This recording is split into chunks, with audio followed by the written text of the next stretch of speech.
la France est moins crédible que la Grèce. C'est ce que dit l'économiste Marc Toiti, la dette, le taux, la confiance. On regarde les chiffres qui piquent et ce qu'on peut faire pour éviter le mur. On va aller sur son extrait. Pour ceux qui ne savent pas, Marc Toiti, c'est le patron du cabinet AC Défi. C'est une personne qui a alerte depuis des années sur la dette française et la perte de crédibilité. Aujourd'hui, il a dit la crise commence. On va écouter ça. Septembre, puis après il y avait le 22 septembre, etc. C'est-à-dire pour la rentrée parlementaire, il se dit finalement si je tombe le 8, j'ai même pas besoin de... Par contre, sans déconner, il faut que je vous mette une photo de Macron d'avant et de maintenant. Regardez comment il a vieilli, il a pris un coup de vieux. Je pense qu'il est trop stressé. En tant que président, il n'a pas l'étoffe, de toute façon.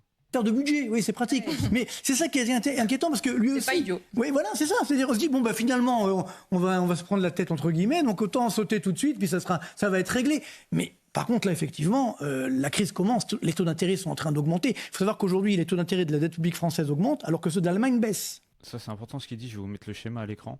Il avait fait une vidéo avec ce schéma. On peut voir la répartition de la dette publique de la zone euro en 2025.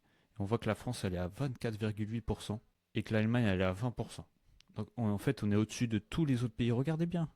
La Belgique, elle est qu'à 4,9%. C'est hallucinant. Comment on a fait pour faire ça? En gros, si vous voulez, on dépense beaucoup plus que ce qu'on dépense. En plus, si on regarde un autre schéma que je peux vous mettre à l'écran, c'est que là, on peut voir, si vous voulez, le solde des comptes publics que je vous montre là, qu'on est à 5,6. Cela veut dire que si on crée 100 euros de richesse, la France, elle en dépense 105,6. Donc en fait, on vit à crédit. On fait que de dépenser. On dépense plus que ce qu'on gagne. Et on continue et on continue. Donc c'est ce qu'on appelle effectivement un mouvement donc de choix, d'arbitrage des investisseurs qui se disent oula, la France ça commence à devenir dangereux.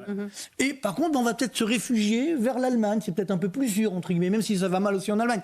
C'est très dangereux. Vous savez que le taux d'intérêt français aujourd'hui, il est 0,4 points au-dessus du taux d'intérêt portugais. Alors on aime beaucoup nos amis portugais, mais c'est du jamais vu un tel écart. Ça veut dire que même au-dessus du taux d'intérêt grec. Et ça c'est chaud, pour dire que la France, la deuxième puissance de l'Europe, après l'Allemagne, en gros, on va être pire que la Grèce. Aujourd'hui, la France est moins crédible, effectivement, que la Grèce. Mais moi, ce qui m'inquiète, dans ce qu'a dit M. Bayrou tout à l'heure, c'est qu'il dit, oui, il faut que les Français communiquent, fassent pression sur leurs dirigeants. Mais attendez, il n'a pas vu les sondages d'opinion. C'est-à-dire, il n'y a jamais eu un Premier ministre qui était aussi bas, je crois, et un président qui ont été et aussi bas tous les deux. 85% des Français contre la suppression de jours fériés. Ce qui m'énerve, c'est qu'ils n'arrêtent pas de parler des Français. Mais c'est qui fout la merde? C'est ceux au-dessus de nous. Donc pourquoi à chaque fois c'est nous, on doit payer les pots cassés? C'est un truc de fou. C'est nous, on doit payer la dette, on doit s'entraider, on doit communiquer. Mais communiquez entre vous. C'est vous qui foutez la merde. C'est vous qui vendez des trucs, des entreprises aux Américains. C'est vous qui envoyez beaucoup d'argent en Ukraine. C'est vous qui faites tout ça. C'est pas nous.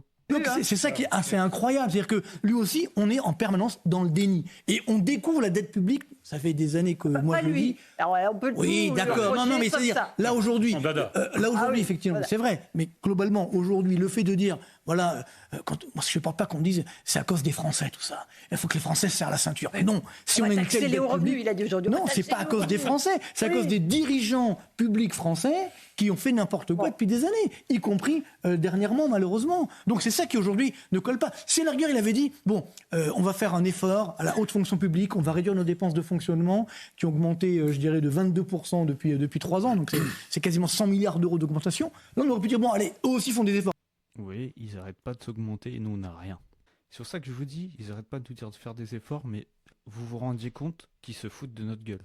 C'est impressionnant. Tout ça, c'est une mascarade. Non, on va dire, il faut que les Français payent. Attendez, ça fait 40 ans qu'on serre la ceinture. Donc, encore une fois, c'est pas sérieux. Donc, moi, c'est ça qui aujourd'hui m'inquiète. Il perd complètement en crédibilité. Ah, mais surtout, j'ai un autre extrait où vraiment, surtout, il faut que vous regardiez le prochain extrait. Ça dure pas longtemps, mais il dit qu'il est menacé. Parce qu'il n'arrête pas de parler de la dette. En fait, il met les dirigeants en échec. Je crois que ça leur plaît pas du tout. Le gouvernement, il est pas content. Vous dire que j'ai pas mal de pression en ce moment, c'est assez des pressions d'ailleurs que je m'y attendais pas. Je ne vais pas vous en dire plus pour le moment, mais si jamais ça dérape, je vous en parlerai. Je vous rassure, je ne suis pas menacé physiquement, mais néanmoins, comme je suis indépendant, que je paye mes impôts, etc., je pensais être vraiment protégé. Eh bien, finalement, ils ont trouvé un moyen, l'establishment, de m'embêter un petit peu, mais vous inquiétez pas, tout finira bien. Mais pour vous dire que dire la vérité, eh bien, ça a un coût également, mais il n'y a pas plus beau que la vérité, il n'y a pas plus beau que l'indépendance. Donc vous pouvez continuer de compter sur moi pour vous dire les choses. Et donc merci. Donc, comme vous venez de le voir, dès qu'on dit des trucs qui dérangent, dès qu'on dit des vérités qui dérangent sur le gouvernement, sur leurs dépenses, qu'on démontre par A plus B qu'ils font de la merde, ça les arrange pas. Donc, ils menacent, ils menacent, ils menacent. Ils essaient de faire taire, c'est ce qu'on appelle la censure. En tout cas, c'était tout pour moi. J'espère que ça vous a plu. Dites-moi en commentaire ce que vous pensez de ça, vous aussi. Mais en tout cas, si ça continue comme ça, on va être pire que la Grèce. Préparez-vous à tirer de l'argent avant, hein. Tirer de l'argent dans les banques avant que ça fasse comme en Grèce, qu'on puisse que tirer que 20 euros par jour. Ça va être assez compliqué. En tout cas, n'hésitez pas à liker, à partager, à vous abonner. Et on se dit à la prochaine pour une nouvelle actualité.